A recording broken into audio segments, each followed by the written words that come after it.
आप सबको एक बार फिर से मेरा सलाम और मसीह यीशु में नमस्कार।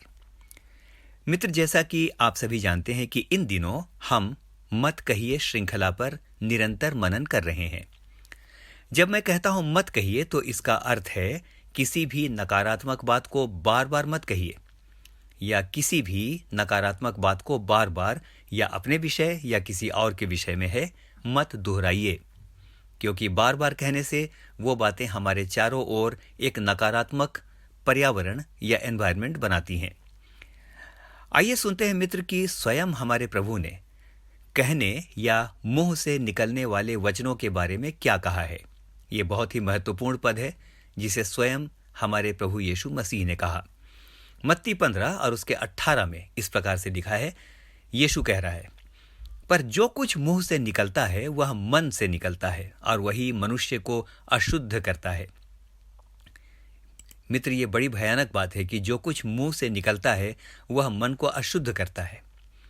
इसीलिए हमें मुंह से जब कोई भी वचन निकालते हैं तो बहुत ध्यान देना चाहिए कि हम क्या कह रहे हैं। ऐसा ना हो कि हमारे कहने के द्वारा हमारा शरीर, हमारी आत्मा और हमारी ही बुद्धि अशुद्ध हो जाए। मित्र, जरा सोचिए कि प्रभु यीशु मसीह ने कितनी बड़ी बात यहां पर बोली है।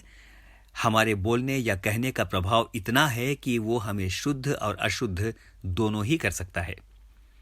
आइए सुनते हैं दुनिया के सबसे बुद्धिमान व्यक्ति राजा सुलेमान के द्वारा मुंह से निकलने वाली बातों के विषय में टिप्पणी।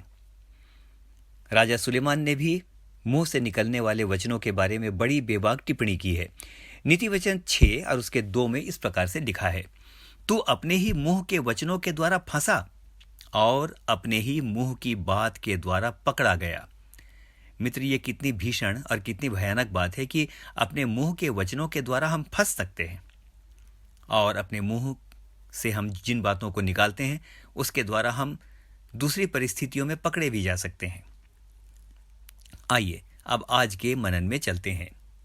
हमारा आज का विषय होगा, मत कहिए मैं छोटा और तुच्छ हूं। रिपीट करूंगा, मत कहिए मैं छोटा और तुच्छ हूं। अक्सर लोग मित्र ये कहते हुए पाए जाते हैं कि मैं तो छोटा आदमी हूं, मैं तो तुच्छ हूं, दूसरों के सामने मेरी कोई औकात नहीं है, भला मेरी कोई बिसात है।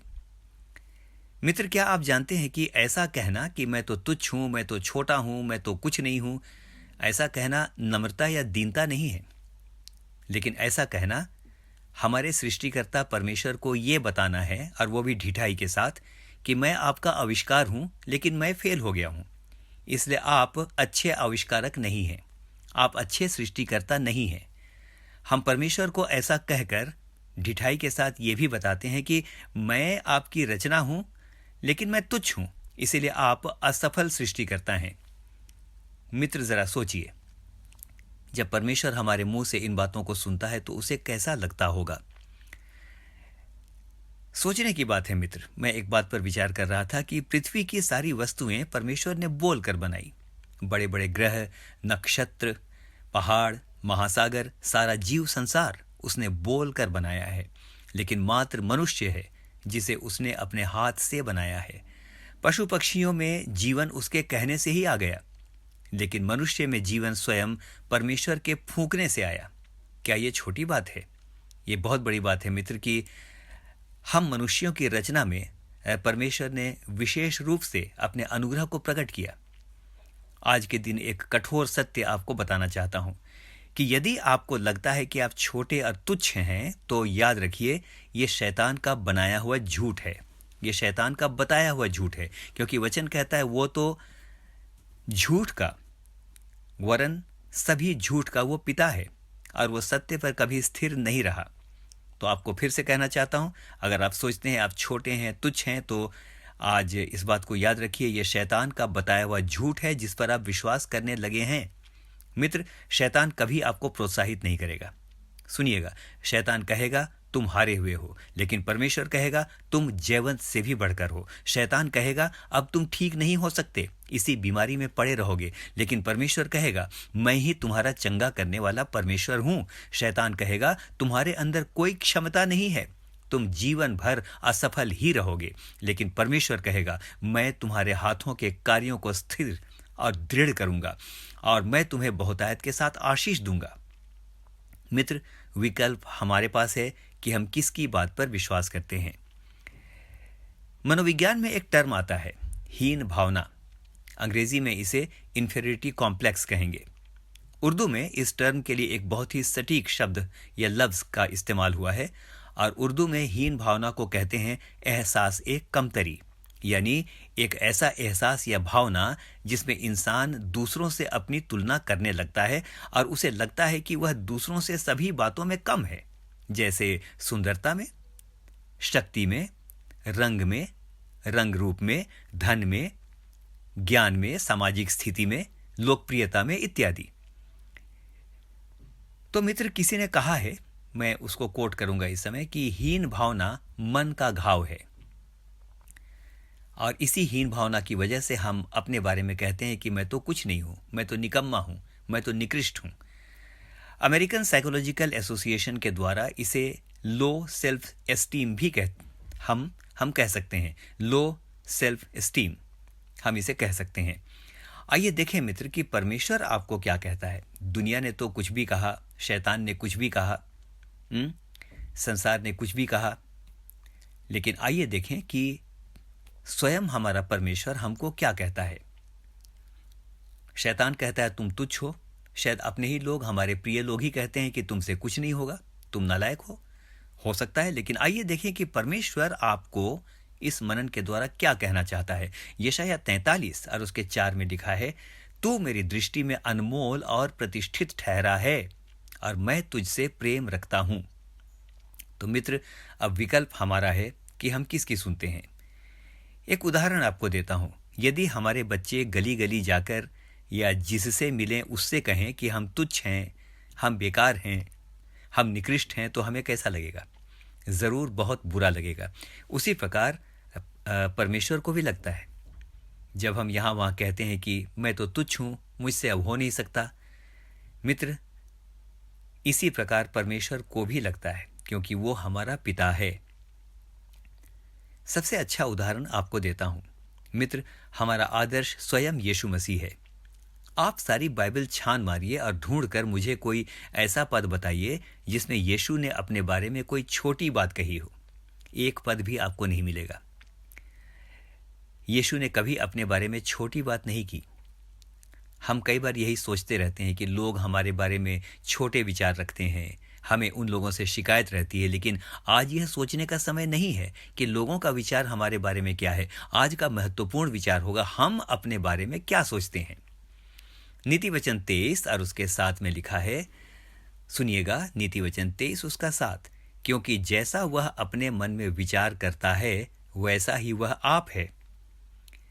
अंग्रेजी में यह बहुत अच्छी तरह से व्यक्त हुआ है। यहां लिखा है, for as he thinks in his heart so is he, यानी जैसा हम अपने बारे में सोचते हैं वैसे ही हो जाते हैं। ये बात भाई अजीत होरो नहीं बोल रहे हैं, ये बात परमेश्वर का वचन कहता है। As we think for ourselves that we become, हम वैसे हो जाते हैं। तो मित्र, आज के दिन कहना चाहूंगा, अपने बारे में छोटी राय मत रखिए।